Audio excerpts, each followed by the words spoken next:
theory it is dominated over the a liberal approach which was presented by Francis Fukuyama in his book The End of History.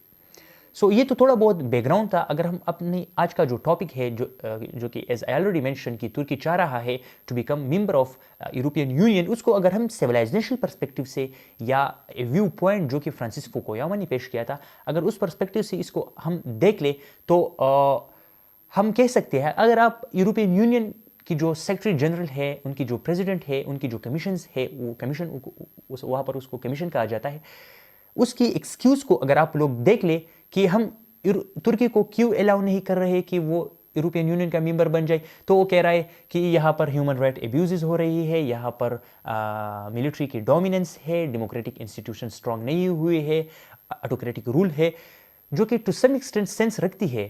لیکن یہ بات بھی لازمی ہے جیسا کہ ترکی نے فارملی اپلائی کیا تھا to become a member of European Union backed in 1987. So 1987 سے لے کر 2024 تک یہ تقریباً 35-37 سال ہوتے ہیں. اس کے دوران اگر ترکی کو وہ لوگ ممبرشپ نہیں دیتے تو وہ یہ ان کی ہم کہہ سکتے ہیں کہ ایک سبجیکٹو اینڈ ایک بائسڈ ویو پوائنٹ ہے ٹورڈ ترکی.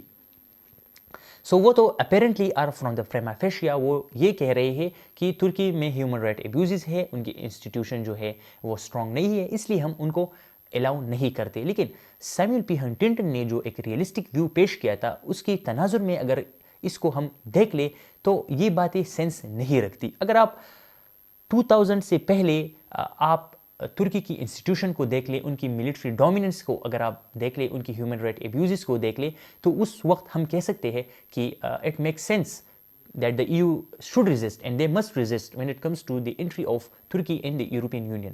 لیکن اگر آپ اب دیکھ لیں, اینڈ اسپیشلی آفٹر دی 2016 جو کہ آخری بار ایک فیلڈ کو کا اٹیمپٹ ہوا تھا اگینسٹ دی کرنٹ پریزیڈنٹ ایردوغان, جس کو ناکام بنایا گیا تھا, اس کے بعد اگر آپ ان کی انسٹیٹیوشن میں دیکھ لیں, انہوں نے اپنا سسٹم پریزیڈنشل فارم تک کنورٹ کیا ہے.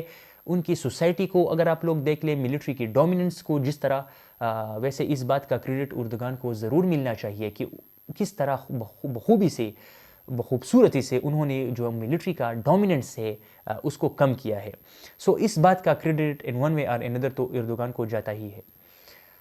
اب اگر اس کی سوسائٹی کو اگر آپ لوگ دیکھ لیں, سول سوسائٹی کو دیکھ لیں, ان کی کلچرز کو دیکھ لیں, ان کی ملٹری ڈومیننس کو دیکھ لیں, یا ان کی vigorous exercise of democracy in term of elections کو اگر آپ لوگ دیکھ لیں, تو فرام 2000 ٹل 2024 ان 20-24 سالوں میں ترکی سوسائٹی میں ایک ڈراسٹک اینڈ ڈرامیٹک چینجنگ آئی ہے. وہ اس لیے آئی ہے کہ وہ لوگ چاہتے ہیں, they are desperate and need to become a member of European union.